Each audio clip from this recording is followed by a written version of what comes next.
Welcome to the opening press conference for the 108th Annual Convention of the National Association for the Advancement of Colored People.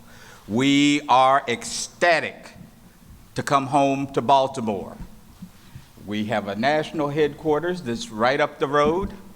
We've been here for quite a while in terms of our headquarters location, but we haven't been here for a while in terms of our convention. And so we are thrilled to be in our hometown.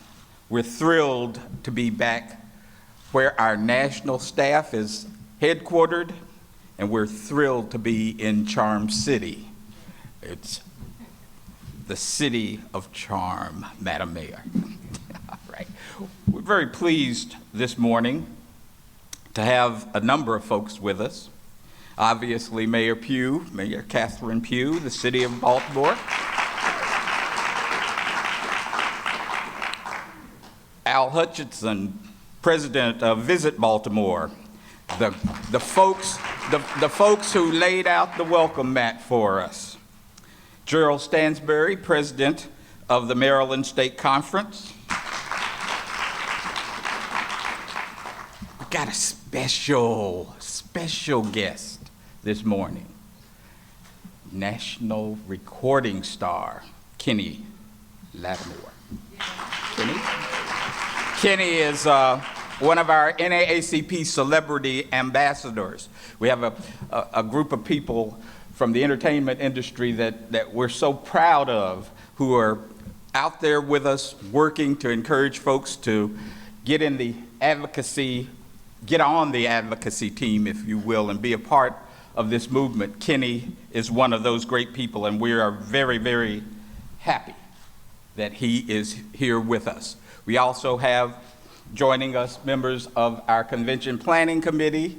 We have Derek Johnson, the vice chair of the board, chairman of convention planning. We have our vice chairs of convention planning, Ms. Hazel Dukes.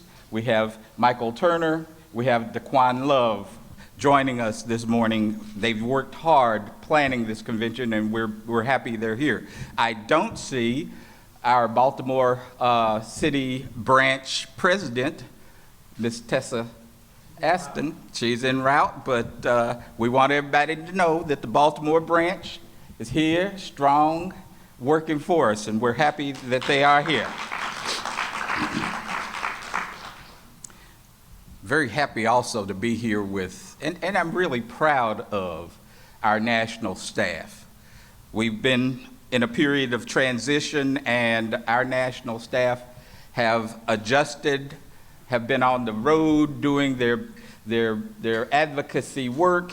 They have supported our efforts, and I'm really proud of our national staff. So we come to Baltimore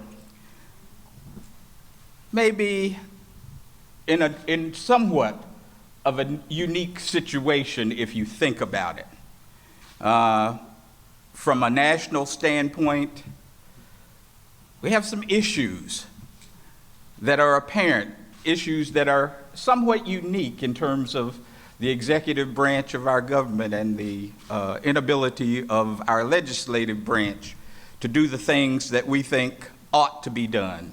It's unique in that sense, and as somebody might say, government is a little bit more complex than they might have thought. So we're in interesting times. We're also here, if you think about it, those of us who've been around a little while in the world, we're here 57 years after the nation was racked by a series of riots.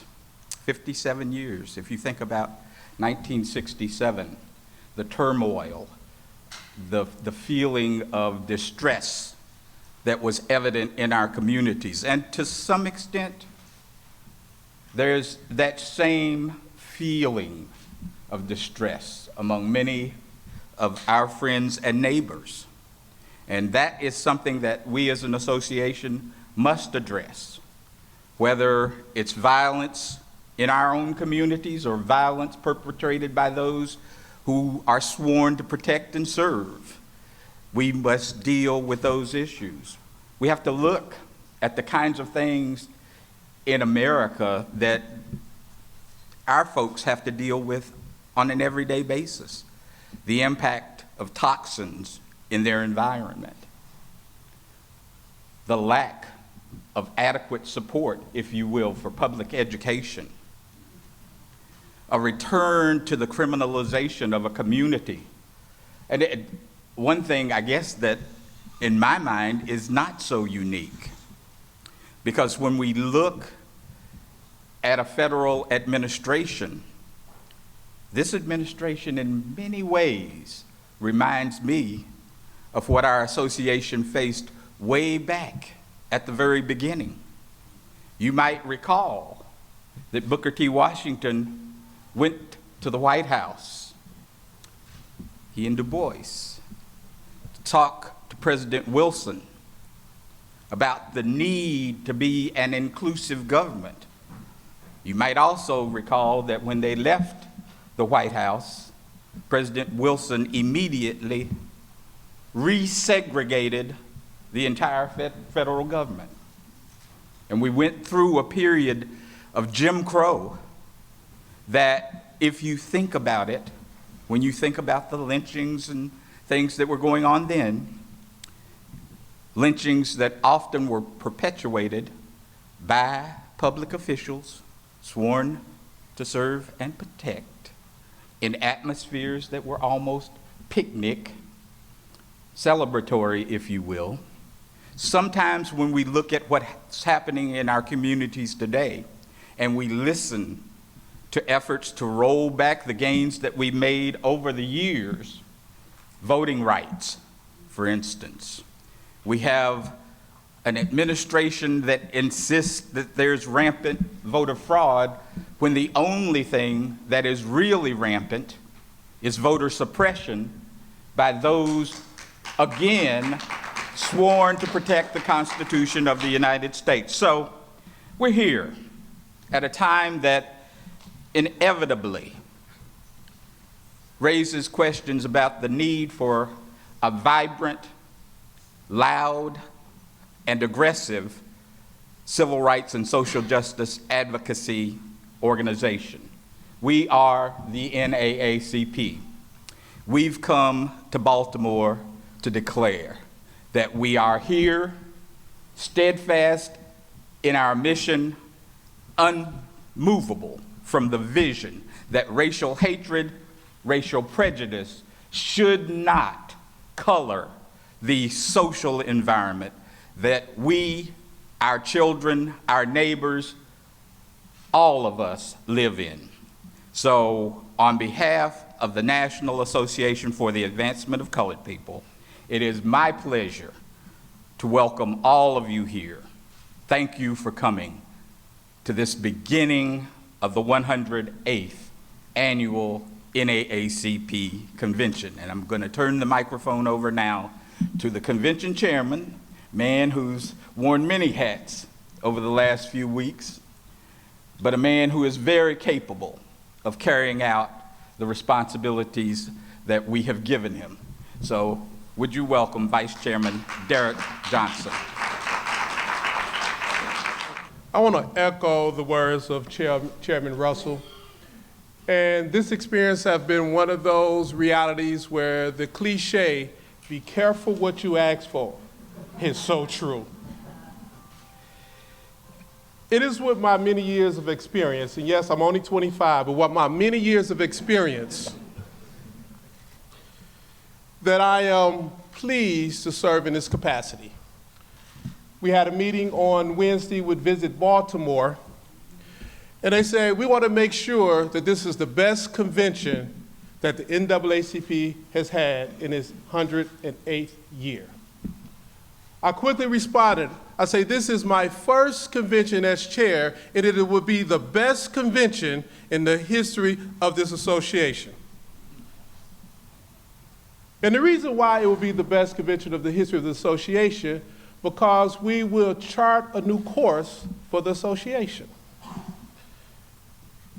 When William Monroe Trotter and W. Du Bois issued a call for Black intellectuals to meet in Niagara to answer the question that was confronting African Americans at that time. In the state I hail from, Mississippi, a group of individuals paid for Ida B. Wells to attend that meeting because they wanted to make sure that Mississippi was represented. But all of them in that room recognized that all citizens should be treated with dignity and with equal protection under the law. And it's from that space, joined with a set of other individuals as a result of a riot in Springfield, Illinois, that the group of African Americans, men and women, and a group of whites, Christians and Jews, came together and they organized the National Association for the Advancement of Colored People. They set us up as an advocacy organization because they understood that service is important, but advocacy is paramount to ensure that all citizens should have equal protection under the law. It is under that charge that we're going to gather here today. We will embark from this convention moving forward on a listening tour so that we can hear from our units, our members, and the community at large. How do we confront a social justice movement in 2016 and forward? How do we address the threats on government and the redesign of government that we currently see? How do we empower our units and our members on the ground across this landscape so that we can provide the support not only for the African American communities, but for citizens? It has often been said that the NAACP is the conscience of America. We have to listen to our members so we can reinvigorate the conscience, our work, so that we can support all. To the mayor of this great city, who reminded me when we met that she was a part of this association when we at that time embarked on one of the most aggressive civic engagement operations in 2000 that we had ever seen. It is with that same vigor that we also must engage in 2017 with the looming midterm elections, with the upcoming census, with the reality of the impact that redistricting would bring. The NAACP must stand and stand tall, and we must stand in every community across this landscape. So we're proud to be here in Baltimore, where in 1986, then President Benjamin Hooks was able to acquire land in the city of Baltimore, relocating our headquarters from New York. Perhaps one of the most important decisions that this association could have made, because anybody can operate in New York. But to operate between the Chocolate City and the Charm City allowed us to hear much closer to the pulse of this nation. So this will be the most important, the most successful, and the most focused convention that we have had. Because we come to town to listen. We come to town to make sure that we remain the baddest, the boldest, as we are the oldest civil rights organization in the land. I would now like to welcome the mayor of this great city, Mayor Catherine Pugh.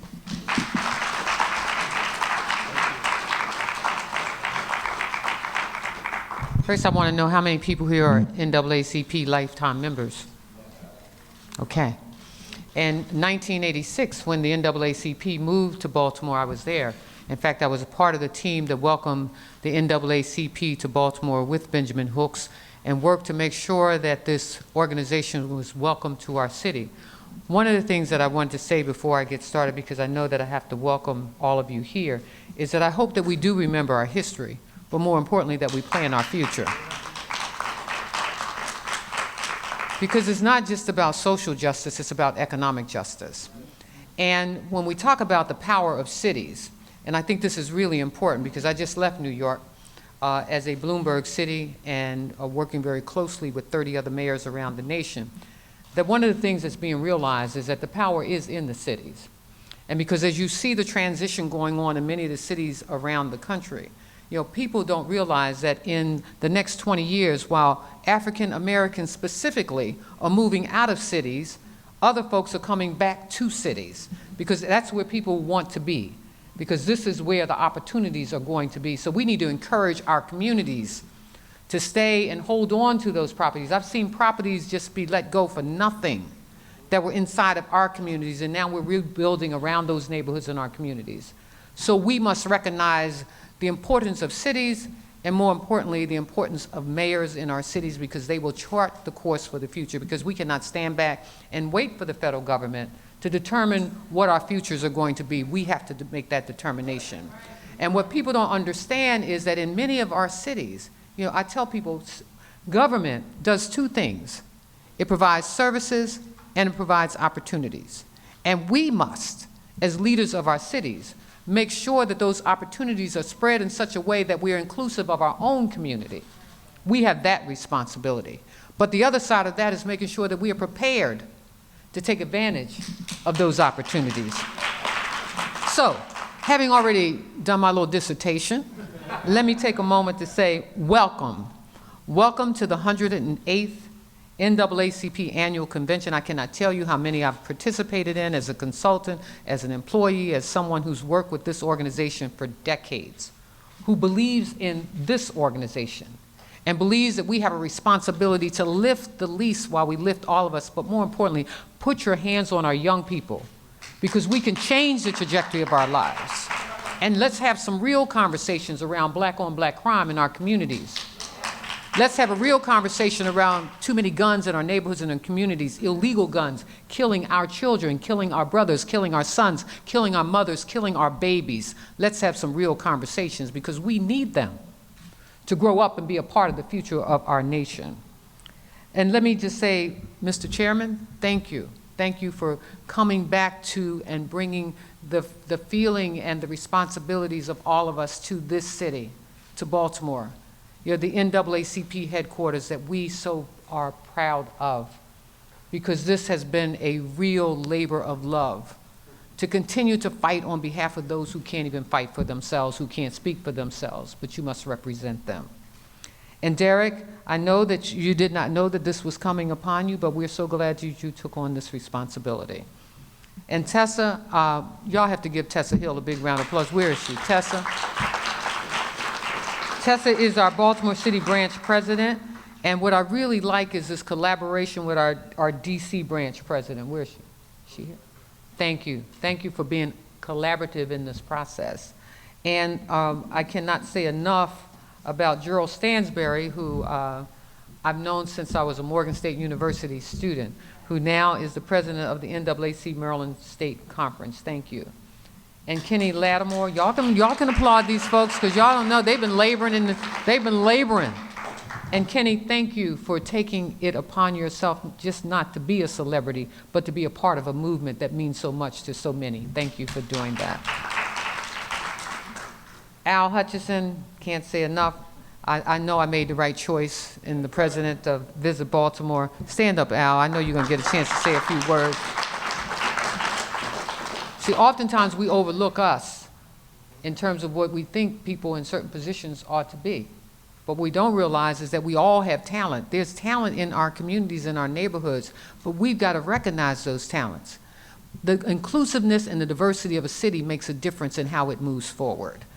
Let me also say to Chairman Russell and Vice Chairman Johnson, thank you again. We've got some unsung heroes in our own city that have participated in making this conference what we hope that it will be when all is said and done. Hassan Murphy, I don't know if he's here, but has labored with us, been jealous. Maria Tilden, Kirby Fowler, Wes Moore, and Jamal Bryant. You all know Reverend Jamal Bryant. And there is an individual that is not on the list, but has labored quietly, but has gotten a lot done, and that's Zach McDaniels. So you all can give those folks a big round of applause. This event is a very important event in Baltimore. But it's also a very important event for our community because you all represent social justice and you can represent economic justice, but you also represent the voice of the voiceless.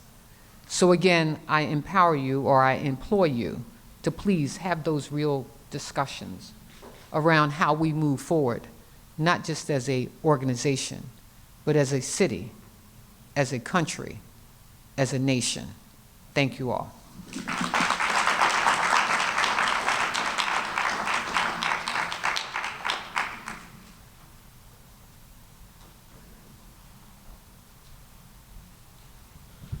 So this time, I do want to recognize two individuals for some of the work they have done. The mayor mentioned Tessa Austin Hill, or Hill Austin, I always get it mixed. That's okay, just say Tessa. This Tessa, everybody knows that Tessa. You know, the regional director here and I, we always mention Tessa, say, you know, she's like our aunt from Detroit.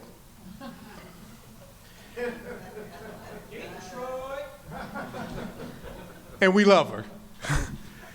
Because her tenacity, her focus, her ability to keep moving despite any odds in front of her is commendable.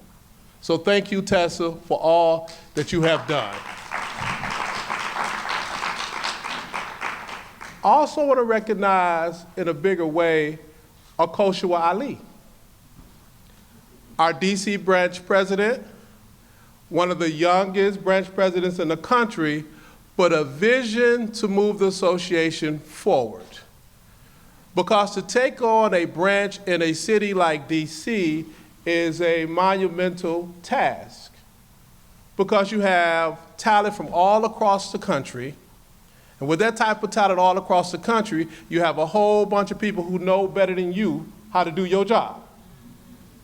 And to be able to align and do that effectively is commendable, but more important, along with you and Aubrey Hooper and Michael Curry, they have also said, you know, we need to focus on this next generation leadership piece in a big way. And so she, along with Aubrey and Michael Curry, they are charting a new course under an entity called NextGen, so that those of us in the room, and I drunk milk, that's why my hair gray, with gray hair are not left without the energy to carry out the wisdom.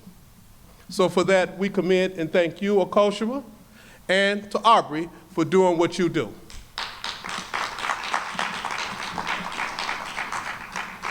Chair.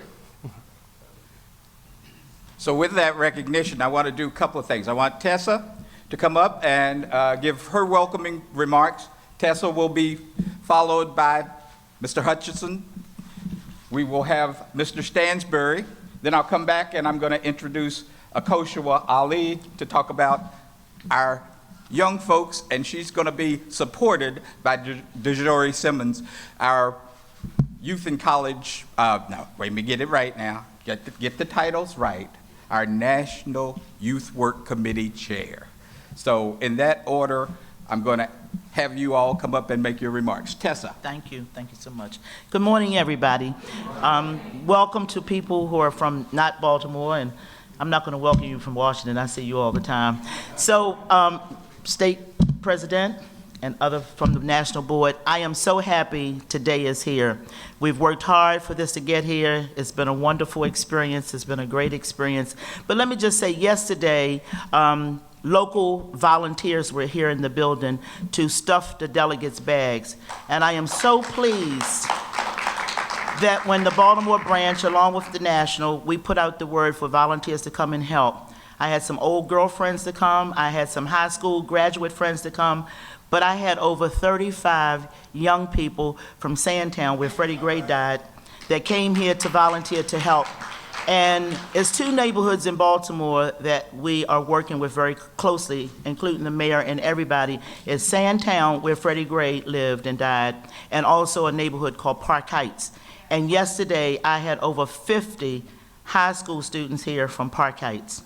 And so it was a delight that the young people came to help. The other thing that is good is that we have a chapter at Morgan State College, and they were here. And they will be here this week participating in the conference and the convention, and it's about 35 of them, so we're growing and growing strong. So thank you all for being here, and enjoy Baltimore. And one other thing I have to tell you is that outside, starting Monday for the whole week of the convention, it will be a food court that's sponsored by the Baltimore City branch of local restaurants, minorities, and caterers.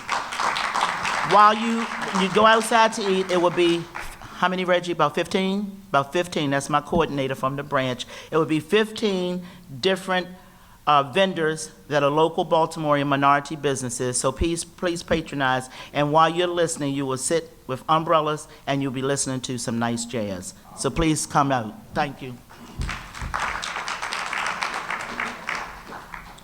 So good morning. So I'm Al Hutchinson, new CEO, president here at Visit Baltimore. And I just wanted to say welcome to all of us here with the NAACP as attendees. And just want to welcome all of our great citizens of Baltimore. This is a huge opportunity for our city to partner with NAACP and welcome you to your 108th convention. And so on behalf of my colleague Peggy Didakis, executive director of this building, our hotel community, and our entire hospitality community, we are totally excited about you all being with us for the next few days.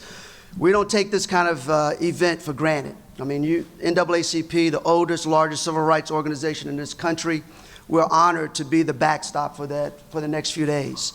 And I always say that you can pick every great city in America to have this convention, and you have done that. But Chairman Russell and Vice Chairman Johnson, we're honored to say, Baltimore, you're back home. And you're here where you're supposed to be, so we're feeling good about that. To Tessa's credit, and anytime you just go by, your first name like Prince and Beyonce, that's special. When you just say Tessa, everybody knows who she is. But I really wanted to commend Tessa as the branch president for her leadership. She's worked very closely with our organization to make sure you all have great hospitality over the next few days.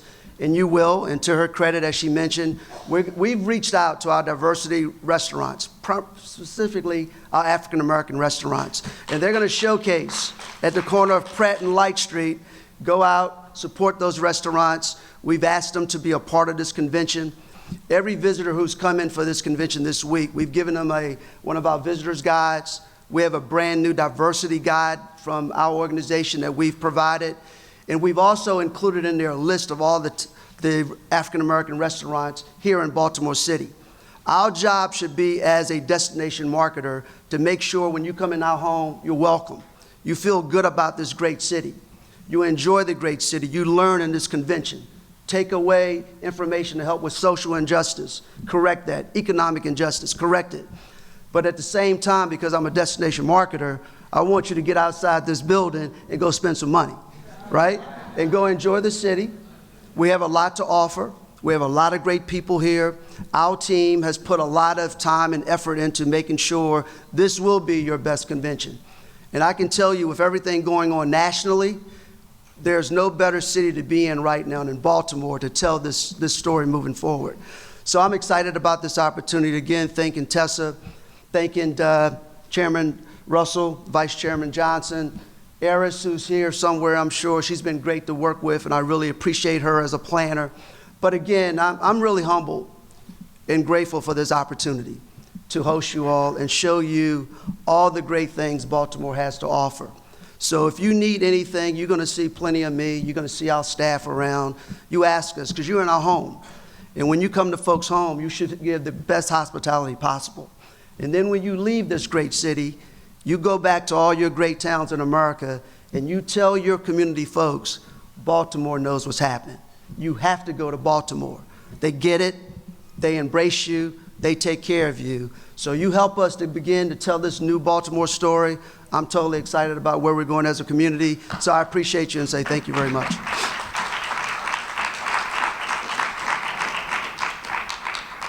Good morning, good morning, good morning.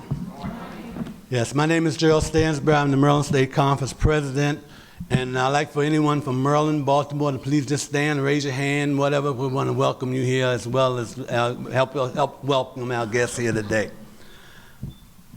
The NAACP, on behalf of our branches, Maryland State Conference, and officers and college chapters, like to welcome all of the delegates here to Baltimore City and the state of Maryland.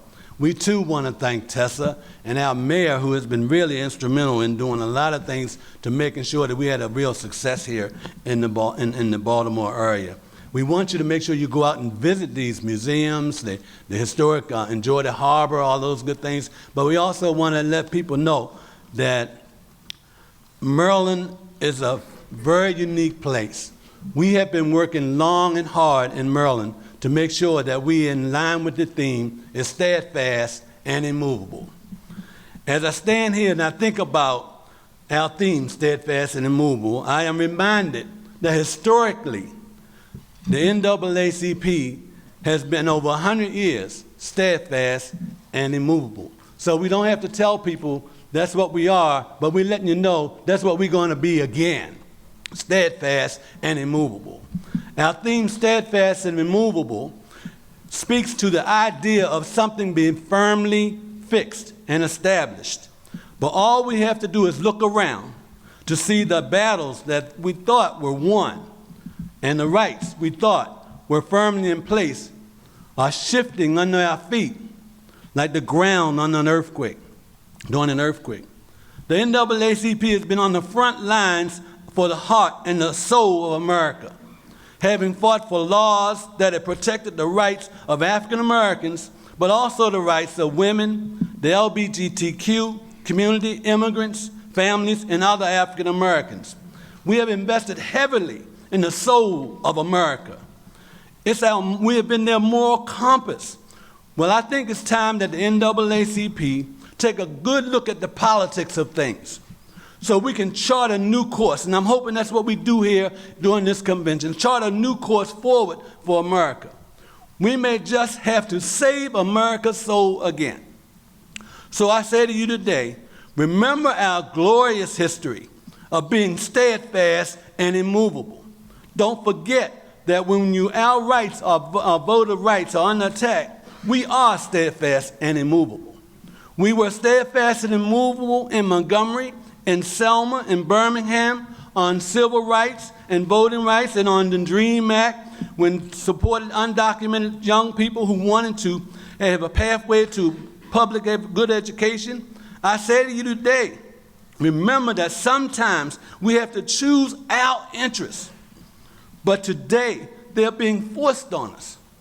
We have to be steadfast and immovable on the issues confronting our community.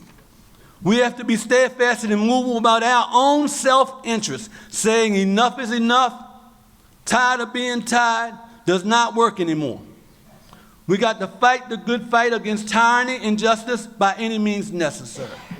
No matter whom it impacts, knowing that to fight the need of the neediest is to fight for the welfare of all people of color, all people of different races. We must be steadfast and immovable and maintain a will of steel, unbending and unbreakable in our pursuit of righteousness, but we cannot forget the passion that we do this in itself. We need to be steadfast and immovable and show the courage of Frederick Douglass to speak loud and long until our voices are heard. We must have the missionary activism of Harriet Tubman so that we never slack in zeal until the last family or friend is rescued from the clutches of racial prejudice, inequality, and discrimination. We need to be steadfast and immovable, and when we stand with the political will of Thurgood Marshall, Eleanor Holmes Norton, to pass national and state laws to better the cause of minorities in America, we must keep our eyes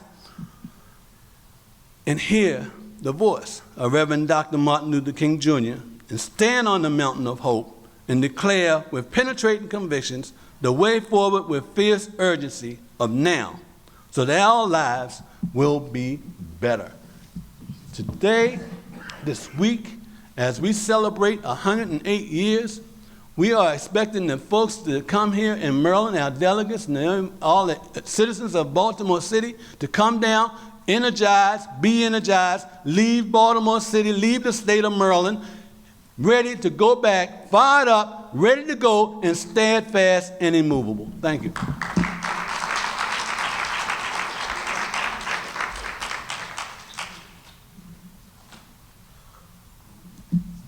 Good morning. Good morning. Welcome to the NAACP 108th National Convention.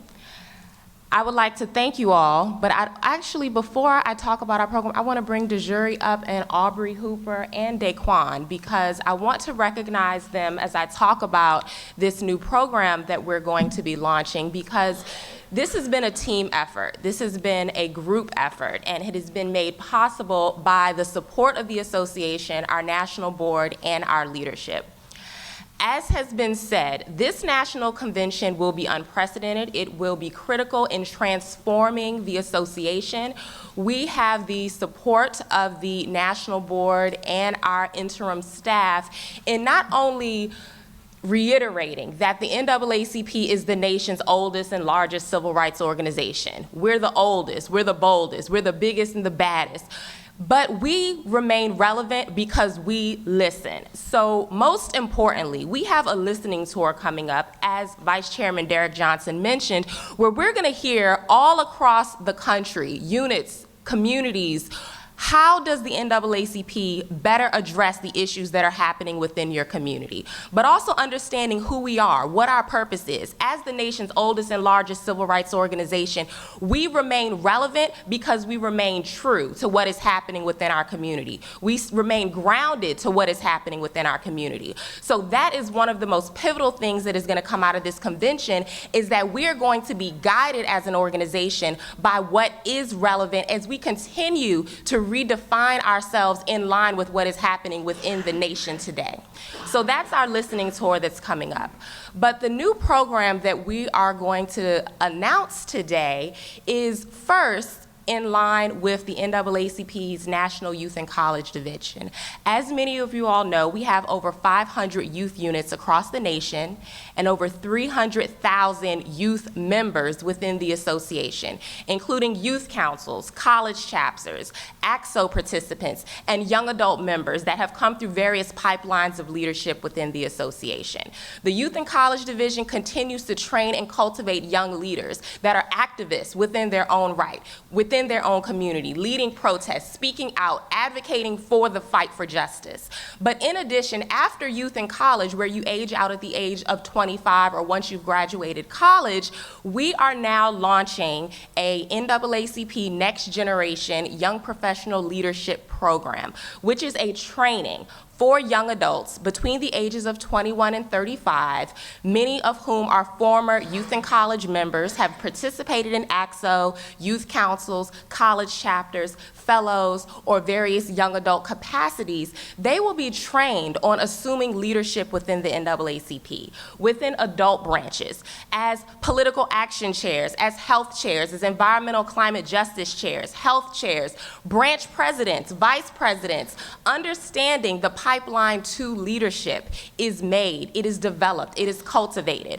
So we have been very fortunate to have the support of our national board members, to have the support of Chairman Russell, Vice Chairman Johnson, and a full working group of national board members, including Michael Turner and Hazel M. Dukes, Alice Huffman, Aubrey Christopher Hooper, to name a few. We also have some of our youth board members, Daquan Love, Alyssa Smith, and we also have our National Youth Works Committee members who have been at the helm. We have our chair, DeJury McKenzie Simmons, all of whom have given input into what is needed for young people to remain active, to remain engaged, and to be strong leaders within this association.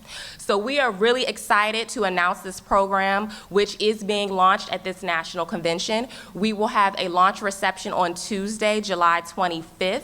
Further announcing the launch of this program, we will also have a orientation, informational question and answers about it, and the application process is open to all NAACP members, former and current. They could be involved in adult branches, but we're really targeting this age demographic that in the past has been missing within the association, and we want to get them connected. We want them to be the trained activists that really continue to move this organization forward. And we're really fortunate to have have the support of their leadership, but also understanding the strength of the organization, the strength of the association is with our intergenerational wealth of knowledge. So our ability to cultivate our young people with the support of our elders and veterans who have a wealth of knowledge about the association. To be able to have a conversation with Hazel Dukes and Chairman Emeritus Rosalind Brock and Michael Turner and Chairman Leon Russell about what has the struggle been? What are the things that we need to focus on? And what do young adult leaders need to know to be effective in these positions?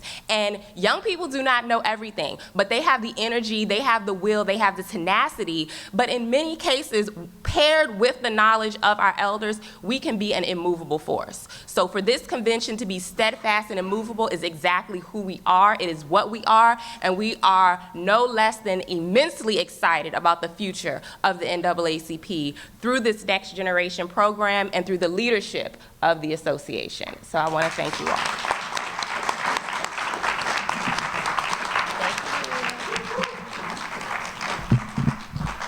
Everybody wants to know where our young people are. There are our young people. Now, next gen, that's it. One last speaker. I might surprise him a little, but you can't have Kenny Lattimore up in the audience, just sitting. I mean, he is our celebrity ambassador for the 108th annual convention. And Kenny, I know you got something to say, so come on up. Thank you, Chief. Thank you so much. Thank you. One, I'm extremely humbled to be here, and it was simple. I was asked, and I think that in Hollywood and with the celebrity platforms and everything, it's just as simple as that. Being asked, I thought, well, my purpose in being in the entertainment industry has to be bigger than just making money and being famous or what have you. I've lived some years to know that my life is bigger than that, and this platform is bigger than that. So when I began the conversation with Robin Harris and Laurie Adams, some of the representatives out of Hollywood, the timing for me being a part of this happened to be amazing. I'm getting ready to put out new music. And I wanted you to know that is the best time for me.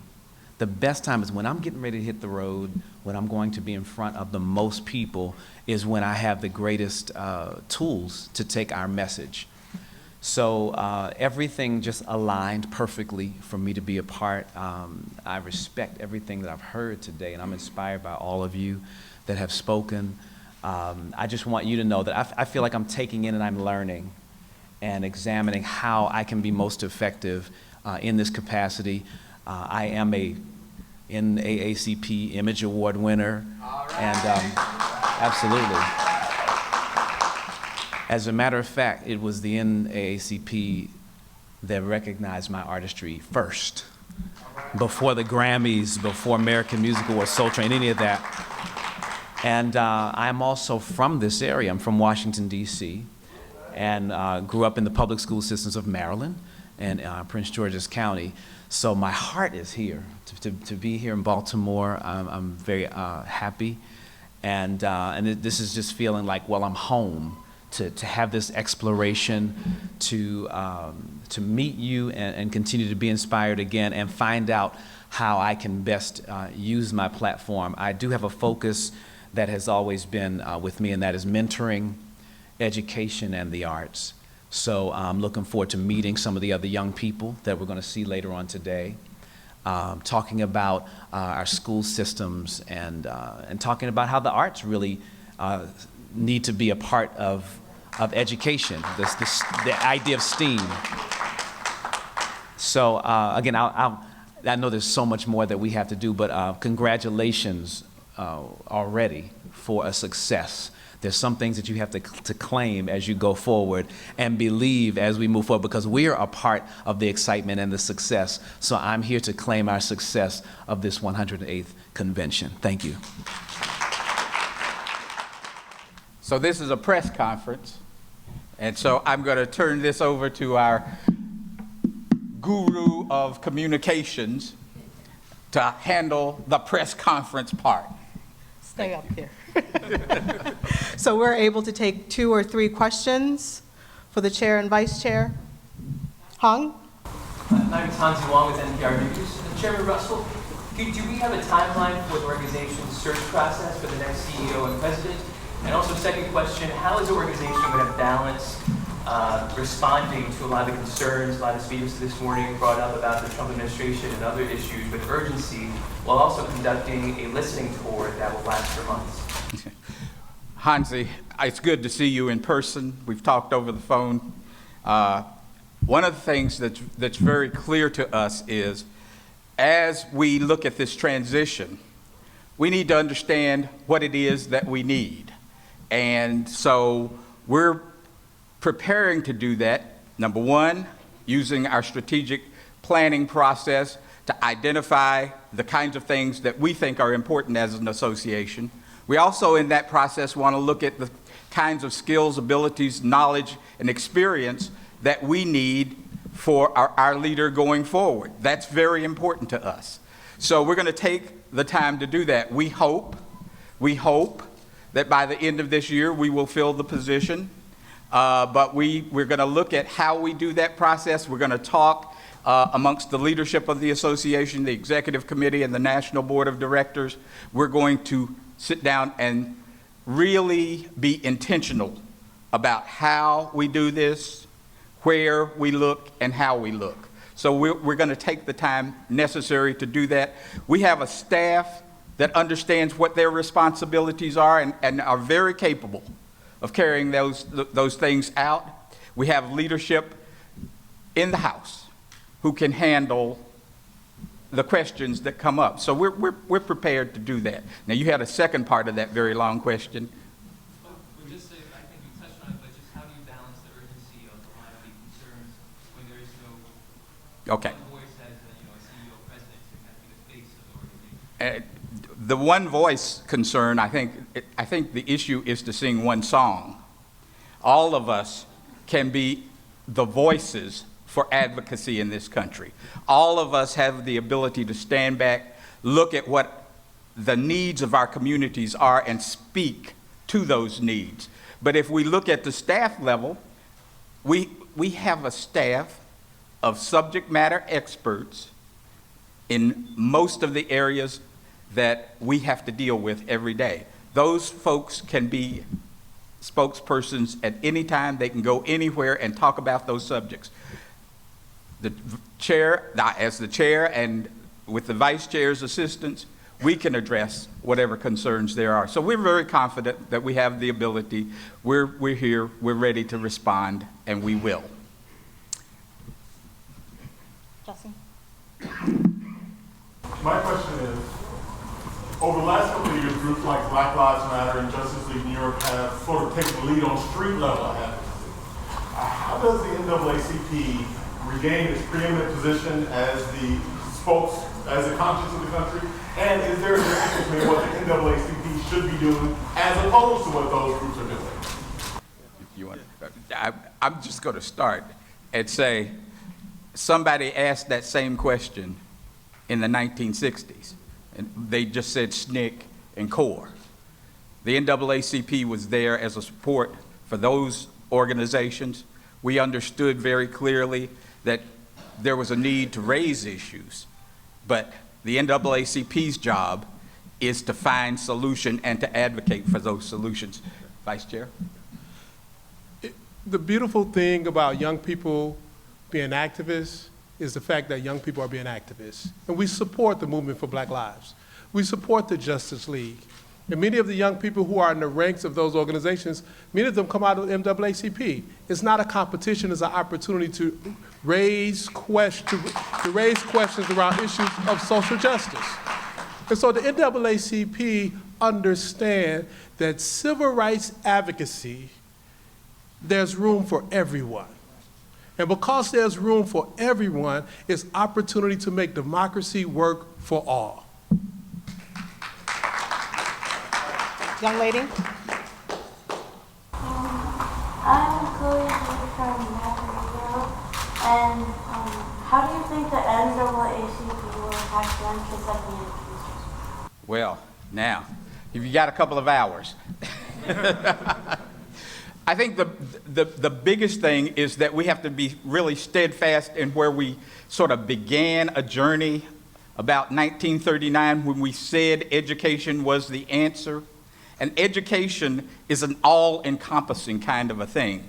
It's our responsibility to expose young folks to things that they don't normally see in their everyday lives. It's our responsibility to ensure that there are schools, that there are activities available to young folks that help them to improve who they are. But it's also our responsibility to ensure that you have a community where you can be healthy, you have a community where your parents can afford to have you in housing that is comfortable and safe.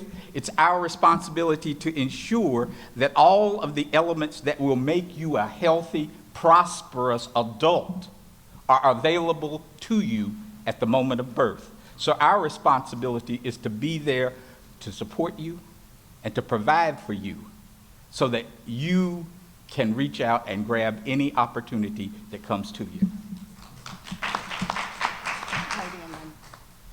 Hi, I'm Judith Lindley with the Reporter newspaper in Akron, Ohio, home of LeBron James.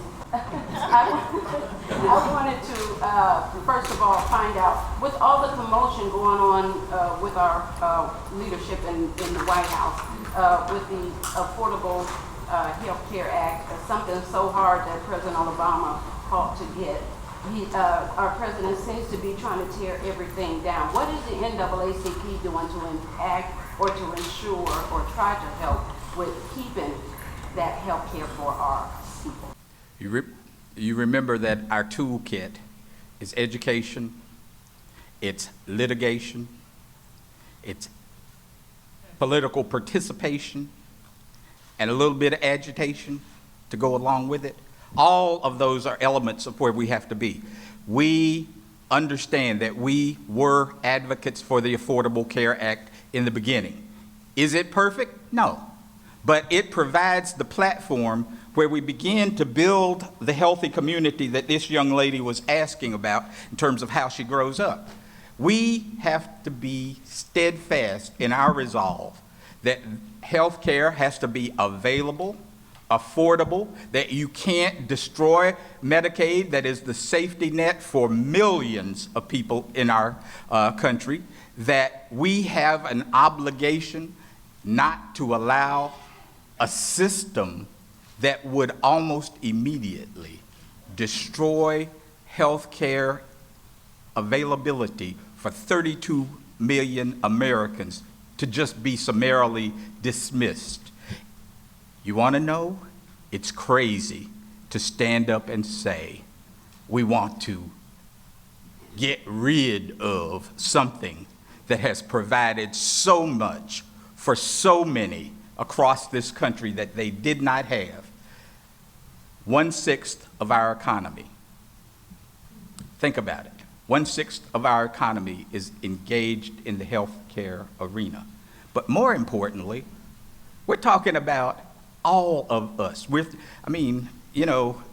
If there wasn't a healthcare plan, John McCain, Senator McCain would not be getting the kind of treatment that he needs to get. But that ought to be available to everybody in this country. They need not be a senator in order to expect excellent health care. So our responsibility is to be the advocates we have always been, using the tools that we've always had. Thank you. Mr. Chairman. Just talk about what we actually did as well, right? Our units organized quickly over the prior 3 weeks. They placed tens of thousands of phone calls to their senators. We sent over 12,000 emails from our local units. There were thousands of posts that were done. Because we are a national association, and we have units all across the country, we were able to leverage that advocacy voice in a way in which individuals who live in communities where people were being elected, considering the bill, they were able to speak to their reality around the need for access to health care. The NAACP has always been on the front and understood that healthcare is a civil rights issue. And if you look at the creation of the community rural health program during the 1960s, it was established by Dr. Robert Smith and Jack Geithner. Robert Smith was an NAACP leader. And as a result of that, communities across the landscape receive quality health care. We are at a juncture where people are trying to redefine the role of government. And if that is done, African Americans and working class people will be left out. And welcome to the Baltimore Convention Center. My name is Stan Stovall. I'm a news anchor at WBAL and TV 11 here in Baltimore. And I want to officially welcome each and every one of you who are coming in from out of town to Baltimore for the 108th NAACP National Convention here at the Baltimore Convention Center. It's hard to believe it's been 17 long years since the National Convention was held here in Baltimore. But we certainly welcome the opportunity to host this National Convention in Charm City once again. Now, just a little information about what's going to be happening here for the next few days. From now until July 26th, the 5-day convention is expected to draw some 8,000 people from all across the country. This year's theme is Steadfast and Immovable. From the NAACP experience to world-renowned speakers, celebrity appearances, there's lots of youth workshops and lots of panel discussions. There's certainly going to be something for everyone during the 5-day run of the National Convention. At this time, I'd like to introduce you to the Vice Chair of the NAACP. Vice Chair Johnson is a veteran activist who has dedicated his career to defending the rights and improving the lives of Mississippians. He currently serves as president of the NAACP Mississippi State Conference, and in his role, he successfully managed to bond referendum campaigns in Jackson, Mississippi. They brought $150 million in school building improvements and another $65 million towards the construction of a new convention center. Vice Chair Johnson also serves as an adjunct professor at Tugaloo College in Mississippi and as an annual guest lecturer at Harvard Law School. Now, in the wake of Hurricane Katrina, Vice Chair Johnson founded One Voice to improve the quality of life for African Americans. Ladies and gentlemen, without further ado, the Vice Chair for the NAACP, Mr. Derek Johnson. Thank you and good morning. First of all, let's give a warm applause to the band marching unit. What a wonderful introduction here at the Charm City. We are pleased to be here for our 108th annual convention. We are pleased because this is the home of our national headquarters. This is also the home of many of our prior national leaders, such as Kwesi Nkrumah,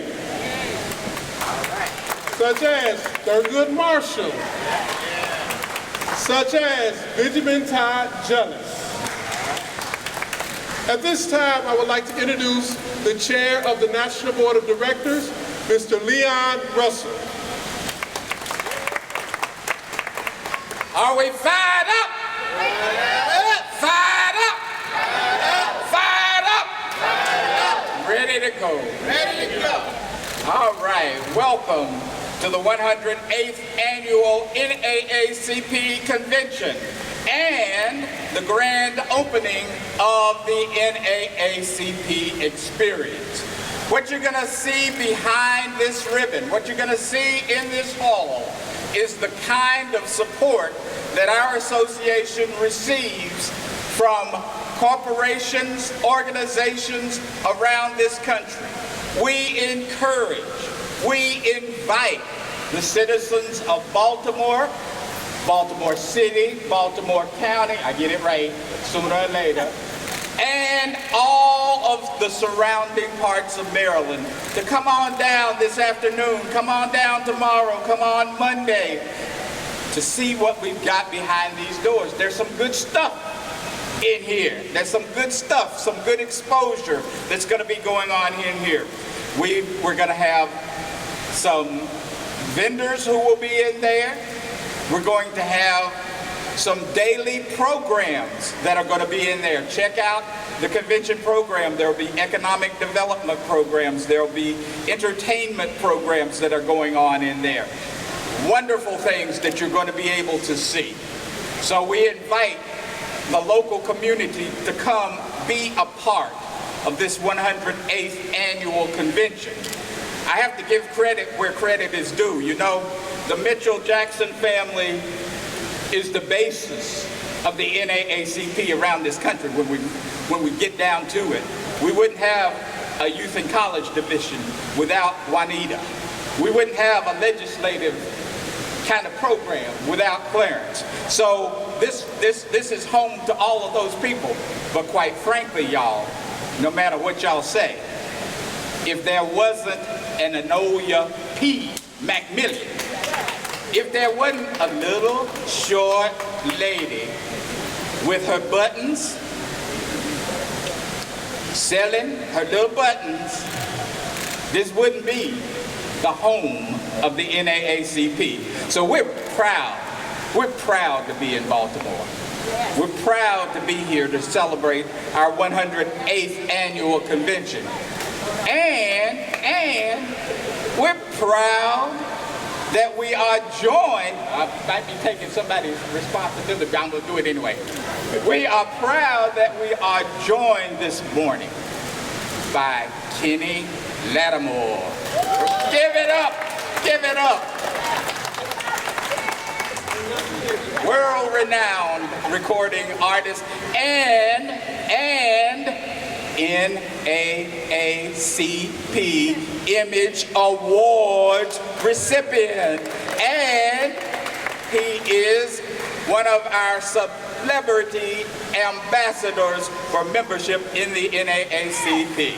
So that's what we're talking about. So thank you, Kenny. Right. So, let me do a little more intro. All right.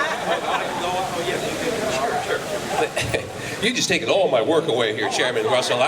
You know. All right. Let me tell you a little more about Kenny Lattimore, because it's a very impressive resume so far, and he's got a long ways to go still. Grammy Award-nominated singer-songwriter Kenny Lattimore grew up in the Washington, D.C. area. The New York Times hails him as the modern soul man. His hits are endless, from his most popular romance classics, For You and Never Too Busy, which peaked at number 6 on the R&B charts. Now, Kenny recently returned to his gospel roots with the release of A Kenny Lattimore Christmas, which landed number 3 on the Billboard Gospel charts. He's also garnered Soul Train and Stellar Award nominations, as well as the NAACP Image Award for Best New Artist. His nuanced vocals have graced projects from artists Music Soul Child, Rochelle Farrell, Nancy Wilson, Kanye West, who, by the way, sampled Kenny's song lately for the track I'm In It from Kanye's #1 album, Yeezus.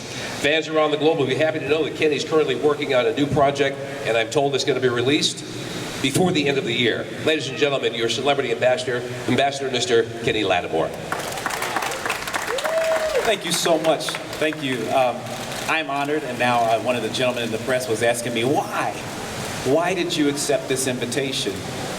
And I was explaining to him, I live in Los Angeles, California, and there is a feeling of isolation to a degree compared to me being from Washington, D.C., which was Chocolate City at some point. So I know you all are familiar. And you know, it's very different. Lots of things are shifting and lots of things are changing. But even though I'm in Los Angeles, I'm very aware of the plight of our people. I am still connected to my community. I brought my 14-year-old son here with me so that he could experience what this convention is about, so that he could see other young people that may inspire him. The only thing that I really aspire to do is to use my platform to greater the purpose of our people. So when I was asked to be a part of the convention and to be an ambassador, the answer was absolutely yes, because I feel like I am aligned with the purposes of the NAACP. From the social injustices that our people have experienced, to the educational indifferences, where we have to create balances and other opportunities. I am happy to use mentoring, the arts and education to help our young people. That's one thing I've been dedicated to for many, many years. I've not sat on platforms for fame to do that. I've done it kind of quietly.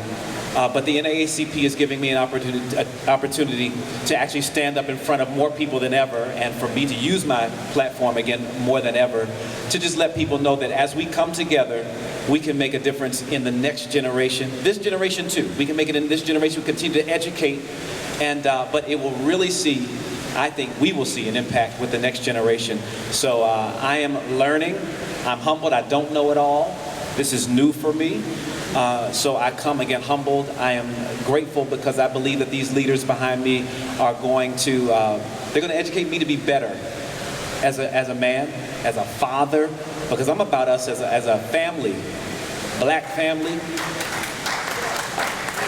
It goes beyond black people too. I am one that has stood for education in suburban areas because my son was a part of the public school system. But one thing that I knew was if I participated, if I stood, I was in the classrooms with my son, going on the field trips, grading papers or what have you, it would not only affect him, his own self-image, those around him, in terms of those of color, but it would also be, you know, the little Asian boy and the little Caucasian boy and the little Indian boy there, whatever images they have of African American men in particular, I could be a part of that change. To me, that is still a part of what this agenda is about. It's about making sure that the world recognizes who we are as people of color. And so I am, again, humbled. I thank you. Thank you for this platform. And you have my dedication to spread the word, to increase membership, to increase support. That is what I'm going to be about with this particular campaign of being an ambassador for the NAACP. Thank you. Thank you, Kenny. 14-year-old son? Oh my goodness, wait till he starts driving. Right, parents? You're about to enter into the twilight zone, so to speak. All right. Ladies and gentlemen, to also bring greetings this morning from the great city of Baltimore, the Honorable Mayor Catherine Pugh. Thank you all. I want to cut this ribbon so you all can get that experience. But I also want to say welcome to the 108th NAACP convention. We're very excited to have them in our city. I want to thank all of those, especially our CEO, our chairman of the NAACP in Baltimore. You all know her, and she's worked very hard. I also want to thank the Maryland NAACP because they've also worked hard. I want to also thank the collaboration as well as some of the unsung heroes, Zach McDaniels that's not here, but more importantly to say to you all that it is about the future. It is important for us to remember our history, but it's also important for us to plan our future. And how we influence our young people is touching them at their earliest age. So let's continue to work together. Let's have some real conversations. More importantly, let's help this convention to move forward. Let's go and see the opportunities and the people who have supported this organization. Thank you. Madam Mayor, thank you very much. All right, ladies and gentlemen, it's that time for the official ribbon cutting to open the start of the 108th NAACP National Convention. 3, 2, 1.